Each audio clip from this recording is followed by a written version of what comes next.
Bonjour, bienvenue au Club Électrotechnique. Aujourd'hui, je vais vous parler des détecteurs de métal. J'ai un dessin ici que j'ai fait. C'est un principe d'un oscillateur. Entre autres, on va construire un petit oscillateur qui va émettre à 160 kHz.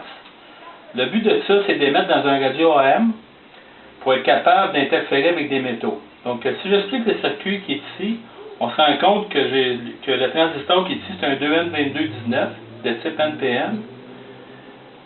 Au collecteur, on a le circuit résonant qui a un condensateur de 3 nanofarad et une bobine qui est construite avec 22 tours de fil de cuivre de 0,7 mm. Ça dans le but de faire une bobine inducteur d'à peu près 400 microhenry. Donc le circuit résonant, on sait que 1 sur 2pi LC va donner la fréquence de résonance de l'oscillateur. Les deux condensateurs sont ici, le 1 nano et le 10 nanofarad, vont servir pour envoyer le feedback positif pour faire, entre autres, que le transistor, entre la base et l'émetteur, se mette à osciller pour donner le coup de courant pour que le circuit résonant s'effectue et qu'on ait une oscillation de 160 kHz. J'ai monté le montage. Bon, c'est ça qu'on va voir à l'instant, juste en face de moi. J'ai le petit oscillateur qui est ici. La bobine inductrice est ici, c'est 22 tours de fil. J'ai mis du tape bleu par-dessus pour le recouvrir, pour le protéger.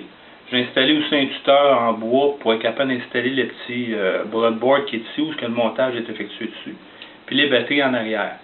J'ai pris des batteries 1.5 volts pour faire 18 volts, mais vous pouvez y aller aussi avec des batteries 9 volts, qui sont beaucoup plus petites. Et ça vous prend aussi un petit radio AM. Donc le but, comme j'expliquais, c'est d'être capable d'émettre une fréquence de 160 kHz dans le radio. Et le radio, lui, va capter cette fréquence-là, puis il va lui donner un son, une fréquence de battement qu'on entend. Parce que l'oscillateur local, plus la fréquence, il va avoir une résultante de ça, c'est qu'est-ce qu'on va entendre. Et si on place un métaux vis-à-vis de la bobine, le champ inducteur va être influencé par ce métaux-là, puis on va l'entendre dans le radio. C'est le principe. Donc, je fais une démonstration à l'instant. Je vais ouvrir la radio. Un radio ici qui est placé sur un poste. On entend un bruit. Je ne sais pas si vous l'entendez. Ce petit bruit-là, c'est la fréquence de battement. Je vais démontrer que si je prends un métaux, entre autres une cuillère ici,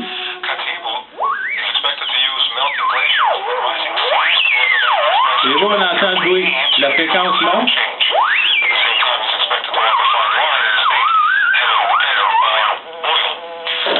Si je prends un autre genre de métaux, on se rend compte qu'il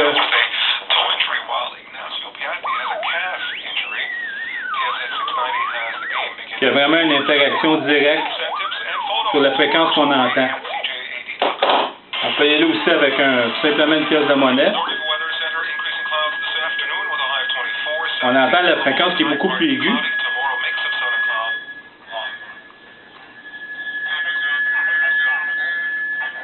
On peut synthétiser notre poste pour avoir un son un peu plus efficace. Voyez-vous?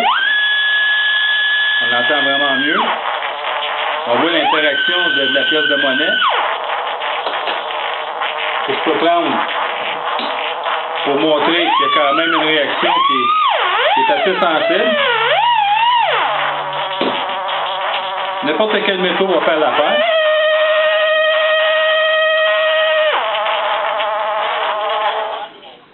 Donc, c'est qu'est-ce que je voulais vous démontrer. Vous démontrer que simplement avec une bobine inducteur, un circuit résonant, on était capable de détecter des métaux. C'est un principe qui est simple, qui est utilisé encore aujourd'hui.